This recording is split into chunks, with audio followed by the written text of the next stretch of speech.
Hello friends, welcome to A1IS. Today we'll discuss another important article in fundamental rights. आप देख रहे होंगे जो वीडियो आ रहा है वो सारे फंडामेंटल राइट्स को कवर किया जा रहा है and very important to understand the basic concept. इसलिए मैंने हर एक आर्टिकल को उसके ऊपर एक वीडियो बना रहा हूं जिससे आपको सारे फंडामेंटल राइट्स अच्छे से समझ में आए। और जो एक इंपॉर्टेंट वीडियोस हमेशा आते रहता है regarding the previous year question. इसी वीडियो का आज जो हमें डिस्कस करना है इस वीडियो में वो है आर्टिकल 13। प्रीवियस वीडियोस अगर आपने नहीं देखा तो आप प्लीज जाकर देखें, जिसमें हमने आर्टिकल 12, आर्टिकल 19, 20, 21 ऐसे करके बहुत सारे आर्टिकल को समझा है और साथ साथ में बहुत सारे basic concept of Indian polity, majority हो, प्रियम्बल हो, making of the Indian constitution. तो ये सीरीज आने का जो मेन मोटो है कि सारे इंडियन पॉलिटी जो प्रीलिम्स के लिए इंपॉर्टेंट है हम उस सीरीज को कवर करें थ्रू दिस सीरीज, टॉपिक को हम कवर कर लें। तो आज हम पढ़ेंगे article 13, very important article to understand the basic fundamental of fundamental rights. तो कहने का मतलब जो फंडामेंटल राइट्स है, मौलिक अधिकार है, उसको समझने के लिए हमें आर्टिकल 12 और आर्टिकल 13 को बहुत अच्छे से समझना होगा। तो हमने पिछले वीडियो में आर्टिकल 12 पढ़ा था और आज हम पढ़ेंगे आर्टिकल 13। तो when we talk about article 13, इसके कुछ इंपॉर्टेंट पॉइंट्स है जो आपको हमेशा समझना और याद रखना है। The laws inconsistent with fundamental rights, the laws inconsistent with fundamental rights. कहने का मतलब ये हुआ कि अगर कोई भी कानून अगर आता है उसे जुडिशरी रिव्यू में चेक किया जाएगा कि वो फंडामेंटल राइट्स के साथ कंपेटेबल है कि नहीं। If any point of the law, if any section of the law inconsistent with fundamental rights, तो उस लॉ को इनवैलिड कर दिया जाएगा या इनएक्टिव कर दिया जाएगा। तो इस आर्टिकल को समझने के लिए हमें कुछ इंपॉर्टेंट डॉक्ट्रिन को भी समझना होगा जो हम इस वीडियो में समझेंगे। For example, after the independence हमने अपने संविधान को लागू किया। अब जब संविधान लागू हुआ तो हमें यह समझ में आया we have to make important land reforms. तो जब हम लैंड रिफॉर्म्स करने के लिए कानून ला रहे थे तो ये देखा जा रहा था कि वो फंडामेंटल राइट्स को भी वायलेट हो रहा था। जैसे जमींदारी सिस्टम को हम एबोलिश कर रहे थे। अब जब जमींदारी सिस्टम को हम खत्म कर रहे थे तो हम चाहते थे कि लैंड्स को इक्वली डिस्ट्रीब्यूट किया जाए, लेकिन जिनके पास लैंड था वो एक तरीके से सुप्रीम कोर्ट के पास पहुंच गए कि right to property and that time is the fundamental right. तो हमारा फंडामेंटल राइट्स एबोलिश्ड हो रहा है, कर्टेल किया जा रहा है। तो सुप्रीम कोर्ट सीधे उस लॉ को इनकंसिस्टेंट मानती थी और कैंसिल कर दी जाता था। तो ये भी स्टेट के लिए, गवर्नमेंट के लिए बड़ा टफ सिचुएशन बन गया, how they make implement the socio economic development of the nation. इसको ध्यान में रखते हुए भी ये बहुत सारे लॉ पे चर्चा हुआ और इसी को ध्यान में रखते हुए हमने एक्सेप्शंस पढ़ा फंडामेंटल राइट्स में, जो हम नेक्स्ट वीडियो में पढ़ेंगे। द आर्टिकल 31A, B और 31C कि कुछ ऐसे भी चीज है जो फंडामेंटल राइट्स के स्कोप से बाहर रखा गया। तो when we talk about the article 13, ये सबसे इंपॉर्टेंट चीज निकल कर यहाँ पे आता है। जब हम आर्टिकल 13 की बात करते हैं, some important points regarding this is the upholds the supremacy of the constitution। दूसरा, it opens the scope of judicial review। Also it important to check the arbitrariness of parliament as well as state legislature। साथ में it helps to protect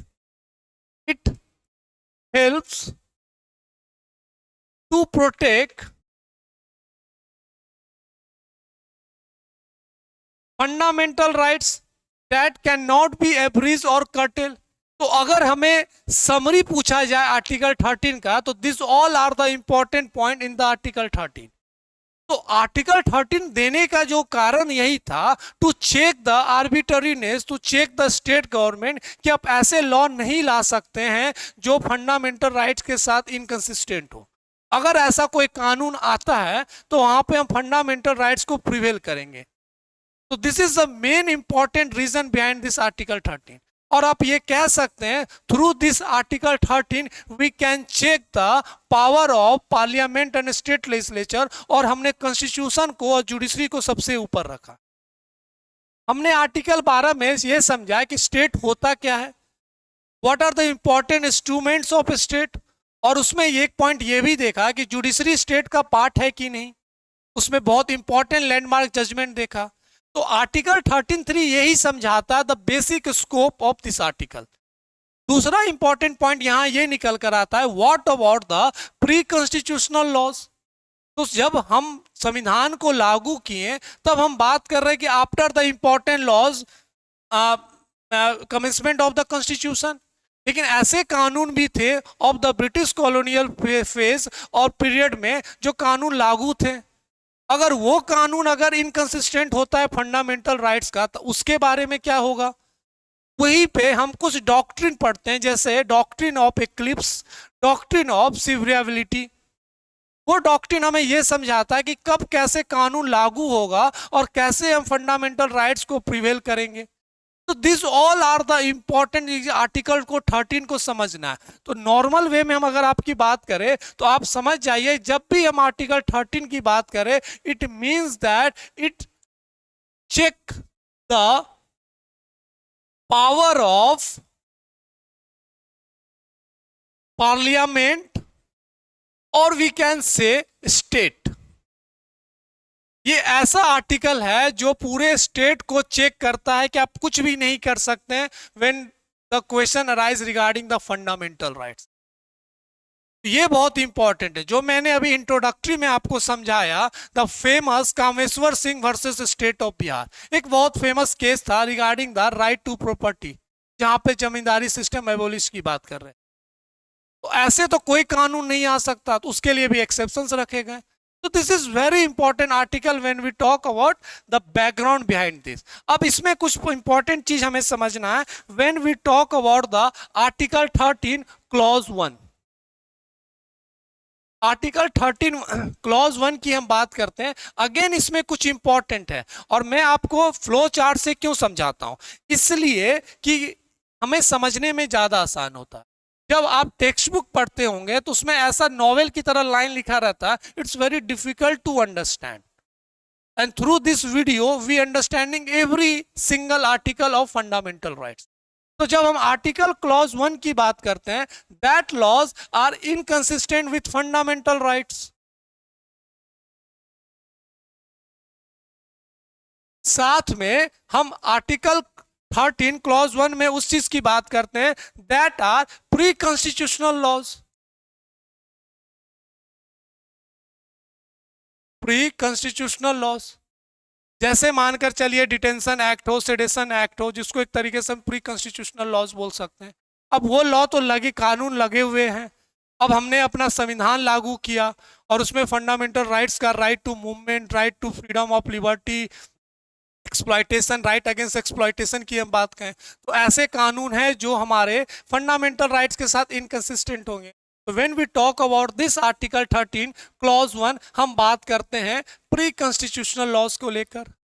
and this pre constitutional law, to what extent, to what extent such inconsistency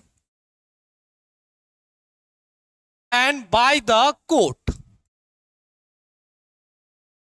by the court। तो यहीं पे बहुत सारे important है जिसमें हमें पढ़ना है डॉक्ट्रिन ऑफ एक्लिप्स।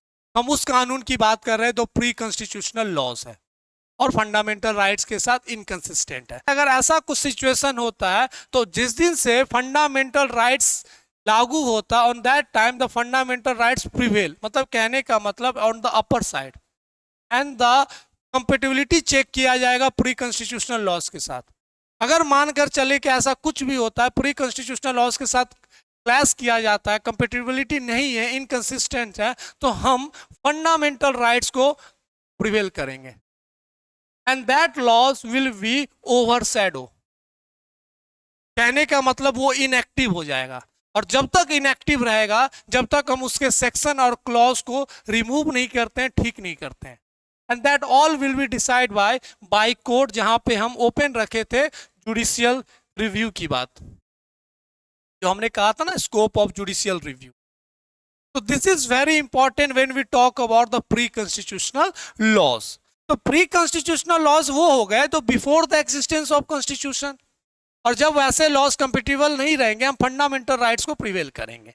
इसी में जो सबसे इंपॉर्टेंट आता है, the doctrine of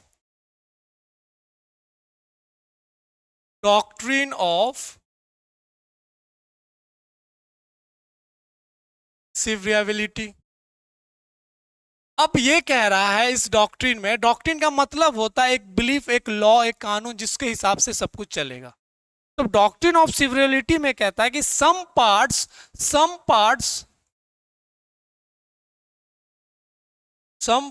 of acts और laws inconsistent with fundamental rights तो हम सारे कानून को या स्टैट्यूट को हम इनवैलिड नहीं करेंगे, हम उस सेक्शन को एक तरीके से इनवैलिड करेंगे और कैंसिल कर देंगे, और जब तक करेंगे जब तक वो चीज को रिमूव और ठीक नहीं कर दिया जाता है। तो डॉक्ट्रिन ऑफ सिवियरिटी ये समझाता है कि हम उस क्लॉज को, उस सेक्शन को एक तरीके से इनएक्टिव कर देंगे, इनवैलिड कर देंगे, और बाकी जो जैसे कानून है वो लागू रहेगा। तो this is explain in the doctrine of severity. Okay, this is very important. जैसे अगर आप एक इंपॉर्टेंट केस देखेंगे, Gopalan case versus state of Madras, जहां में प्रिवेंटिव डिटेंशन का एक important section right to life and personal liberty को चैलेंज किया जा रहा था, उस सेक्शन को हम एक तरीके से स्टक डाउन करते हैं and the whole sedition act will be, preventive detention का एक्ट वो लागू रहेगा। तो this is very important, understand by the doctrine of severity. जब भी इस डॉक्ट्रिन के बारे में बात करें, हम पूरे कानून को नहीं खत्म कर रहे हैं, हम उसके कुछ इंपॉर्टेंट सेक्शंस हैं that are inconsistent with the fundamental rights, उसको हम एक तरीके से ब्लॉक कर रहे हैं। This is explain in the doctrine of severity as well as the important case A K. Gopalan versus state of Madras. Madras इसलिए यूज कर रहे हैं कि तमिलनाडु जो नेम चेंज हुआ था आफ्टर 1969, वो एक इंपॉर्टेंट चीज। अब हम बात करते हैं आर्टिकल 13 क्लॉज 2 की। हम जब आर्टिकल 13 क्लॉज 2 की बात करते हैं, it means that the laws which are talking about the post constitutional law, post constitutional laws. अब संविधान लागू हो चुका है, अब नए कानून आएंगे for the reforms, for the socio economic development, for the development of the nation. लेकिन ये तो सच्चाई है कि कोई भी कानून आएगा उसको एक तरीके से देखा जाएगा that are compatible, they are consistent with fundamental rights और नॉट। अगर वो इनकंसिस्टेंट होता है तब उसके दौर में क्या किया जाएगा?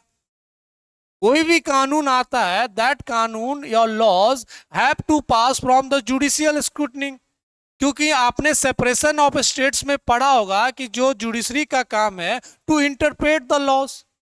तो हम ऐसे कानून की हम बात करते हैं जो पोस्ट कॉन्स्टिट्यूशनल लॉज है, जिसका one of the best example है द आईटी एक्ट 2000, जिसमें एक फेमस केस था सूर्या सिंघल केस। तो ऐसे कानून है जहां पे हम देखेंगे कि वो कानून क्या हमारे फंडामेंटल राइट्स को एवरेज कर रहा है, और दैट लॉज आर इनकंसिस्टेंट। तो हम जब 13 क्लॉज 1 की बात करते हैं, that means that pre constitutional laws. तो डोंट बी कंफ्यूज प्री और पोस्ट। 13(1) क्लॉज 1 की बात करें तो प्री, 13 क्लॉज 2 की बात करें तो पोस्ट। अब इसी चीज में से एक इंपॉर्टेंट डॉक्ट्रिन निकल कर आया, द डॉक्ट्रिन ऑफ एक्लिप्स।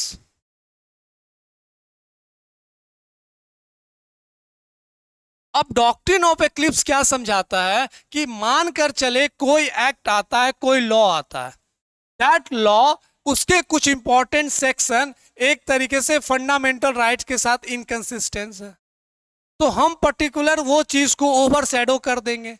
आपने एक्लिप्स जैसे कंसेप्ट को ज्योग्राफी में पढ़ा होगा, लूनर एक्लिप्स पढ़ा होगा, सोलर एक्लिप्स पढ़ा होगा, तो वैसा ही कंसेप्ट यहाँ भी है कि उस कानून के जो इंपॉर्टेंट चीज है उसको एक तरीके से उस समय तक हम ब्लॉक कर देंगे जब तक उस चीज को रिमूव ना कर दिया जाए, ठीक नहीं कर दिया जाए।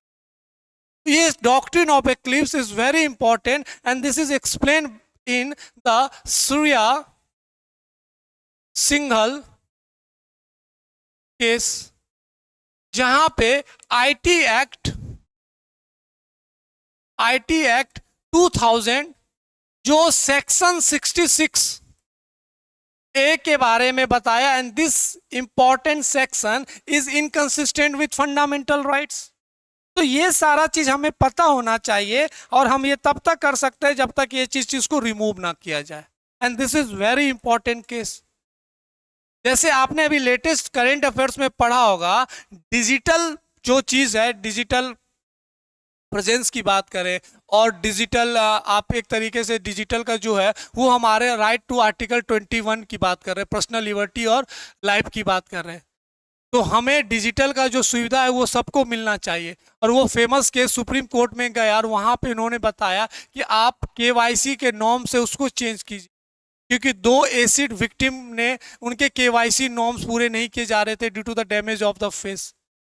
तो जैसे हमारा हर चीज का मौलिक अधिकार है, right to travel abroad, right to life, right to education, environment, clean, सारा चीज, वैसे ही हमारा डिजिटल जो नॉलेज है या डिजिटल एक्सेस है वो भी हमारे आर्टिकल 21 में आता है, and this is the latest judgement given by the supreme court. तो ये सारा इंफॉर्मेशन आपको पता होना चाहिए जो करंट अफेयर्स में भी डेवलपमेंट हो रहा है। तो this is all about the article 13 clause 2, जहां पे हम डॉक्ट्रिन ऑफ एक्लिप्स समझते हैं। Now, the next important Article 13 Clause 3।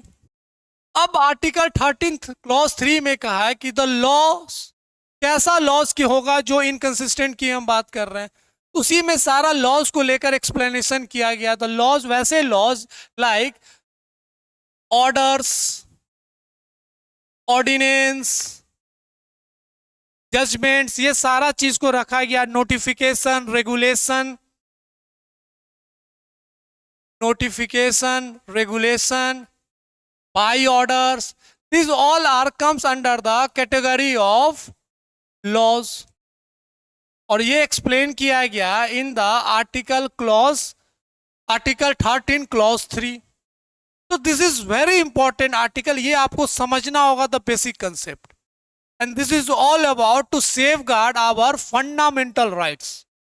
अगर हमारे फंडामेंटल राइट्स का सेफ गार्ड आर्टिकल 32 है और आर्टिकल 226 है जहां पे हम रिट्स की बात करते हैं, तो आर्टिकल 13 स्टेट को और जो पुराने लॉज हो या अपकमिंग लॉज हो वो ऐसा कुछ ना करे जो हमारे फंडामेंटल राइट्स को कर्टेल कर ले। तो for that reason this is also one of the important cornerstone of fundamental rights, हम आर्टिकल्स की बात करते हैं। तो हम नेक्स्ट अब आर्टिकल 13 क्लॉज 4 की बात करते हैं। इसमें शुरुआती दौर में यह कहा गया कि this the scope of amendment are outside of the article 13। कहने का मतलब अमेंडमेंट हम अगर कुछ करते हैं तो that will not cover under this article. लेकिन आपको पता है केशवानंद भारती केस में पहले इसमें 24th अमेंडमेंट एक्ट आया। उस 24th अमेंडमेंट एक्ट ने यह कहा कि parliament has the supreme power to amend and that cannot be challenge by the court. पर केशवानंद भारती केस ने बहुत सारे इंपॉर्टेंट इंफॉर्मेशन दिए regarding the constitution and the supremacy of the constitution. उन्होंने कहा कि कोई अमेंडमेंट होगा जो बेसिक स्ट्रक्चर को चेंज करेगा, फंडामेंटल राइट्स को चेंज करेगा, अल्टर करेगा, that under the scope of judicial review. तो पहले आर्टिकल 13 क्लॉज 4 कुछ कहता था, लेकिन केशवानंद भारती केस के बाद डिफिनेशन इज द चेंज। तो again this is very important when we talk about the article 13 clause 4।